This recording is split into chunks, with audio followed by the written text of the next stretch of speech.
ఎప్పుడైతే మీకు ఈ డాక్టర్స్ ఎప్పుడైతే పెరిగిపోయారో, సప్లై ఎక్కువైపోవడం వల్ల ఓన్లీ ఎంబీబీఎస్ చదివినటువంటి డాక్టర్స్ ఎవరైతే ఉన్నారో వాళ్ళ రిక్వైర్మెంట్ ఎక్కువ ఉండదు హాస్పిటల్స్కి.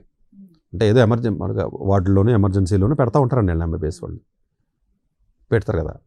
వీళ్ళని అందరూ పెట్టడం వల్ల వీళ్ళు ఎక్కువైపోవడం వల్ల, సప్లై ఎక్కువైపోవడం వల్ల జీతాలు తక్కువ ఇస్తాము, వస్తే రండి లేదా మానేయండి అంటున్నారు వీళ్ళు హాస్పిటల్ వాళ్ళు. హాస్పిటల్ వాడికి మాత్రం ప్రాఫిట్ 30%, 40% ఇన్కమ్ ట్యాక్స్ కడతాడో ప్రాఫిట్ ఉంది అడిగి. 1000 కోట్ల షేర్ కూడా పెరుగుతూ ఉంటాయి. ఇప్పుడు అపోలో ఉందని కూడా షేర్స్ ఎప్పుడు పెరుగుతూనే ఉంటాయి. అలా అందరికీ పెరుగుతూ ఉంటాయి షేర్లు. కంపెనీ ప్రాఫిట్స్ పెరుగుతాయి, కన్ఫ్యూజ్ అవ్వద్దు. Medical industry is a booming industry, pharma industry. జీతాలు ఉండవు అంతే.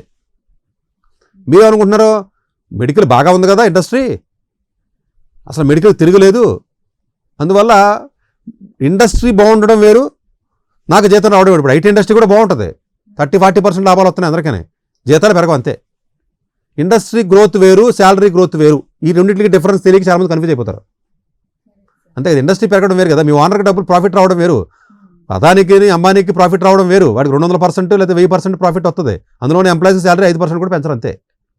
ఆ డిఫరెన్స్ని అండర్స్టాండ్ చేసుకోవాలి మెడికల్ వాళ్ళు కూడా.